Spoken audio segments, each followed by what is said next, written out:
'cause you can, you won't, and you don't stop, 'cause you can, you won't, and you don't stop.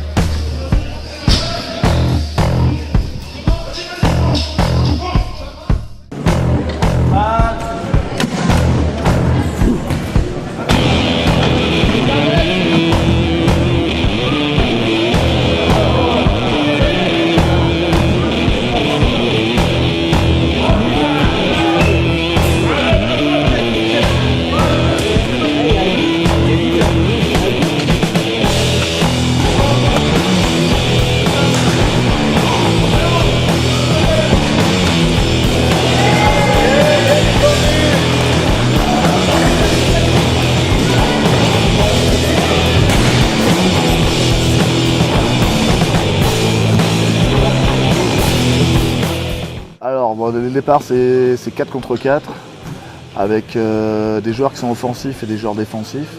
Les moins handicapés vont jouer avec des fauteuils offensifs qui sont plus courbés, et les plus handicapés vont jouer avec des fauteuils défensifs, avec un arceau devant pour pouvoir attraper les autres fauteuils. Alors le but du jeu, c'est passer la ligne déjà du milieu en moins de 12 secondes, et après marquer en moins de 40 secondes. C'est les deux règles principales. Après, il y a plein de petites règles, c'est un peu comme au basket. On emprunte des règles au basket et au hockey, ce qui n'a pas le droit de toucher les bras des adversaires, etc. Les contacts avec les fauteuils sont quasiment tous autorisés. C'est-à-dire qu'on peut renverser les joueurs, on peut se rentrer dedans, c'est auto-tamponneuse à fond. Et sinon, non, il n'y a rien de très compliqué, il faut faire un rebond toutes les 10 secondes. Et voilà. Bah, par contre, voilà, le match dure 4x8, mais en fait, le match dure en fait 1h15 en intensif. Parce que quand la balle est arrêtée, le jeu continue en lui-même. Même si le chrono joue pas, le jeu continue. Donc le match il dure à peu près le double du temps en fait. Tu es obligé de toujours être bloqué, toujours essayer de te débloquer. Donc même quand il y a pas quand personne n'a la balle, tu es quand même obligé de continuer à jouer, quoi.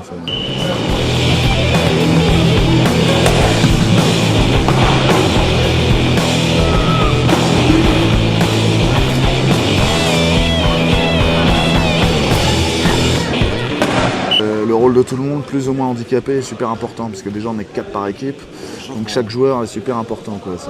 Alors ce qui est important à dire, c'est que par équipe de 4, on a une classification selon le handicap. Par exemple, moi je suis 3 points parce que je suis pas très peu handicapé. La classification elle est entre 0,5 et 3,5. Et on a le droit qu'à 8 points maximum sur le terrain. Souvent c'est les défensifs qui ont une grille devant, qui sont les plus handicapés, qui essaient de bloquer les plus rapides. Et donc avec leur grille, ils peuvent les bloquer, après ils bougent plus, quoi. Donc souvent c'est ça, c'est que tu bloques avec les 2 petits points, le gros point. Et après les autres essayent de se débrouiller pour récupérer la balle entre eux, quoi. Et après il faut vachement changer. En fait la tactique elle évolue 10 fois sur un but, quoi.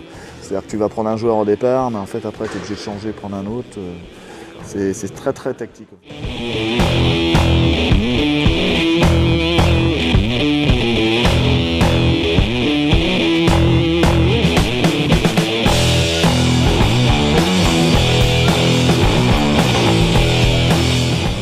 Il y a beaucoup d'engagement, on sent que les joueurs ont très envie de s'exprimer et de se dépenser également. Donc il y a un vrai sport d'équipe, donc c'est très agréable à voir.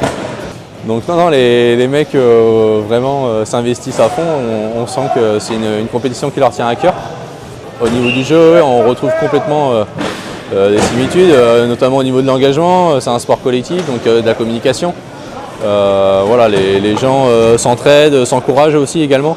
Donc on est complètement dans la thématique du sport collectif et aussi avec les valeurs du rugby au niveau de l'engagement. Donc après c'est un jeu de passe aussi, on joue avec la main, à la main. Donc on se rapproche complètement du rugby.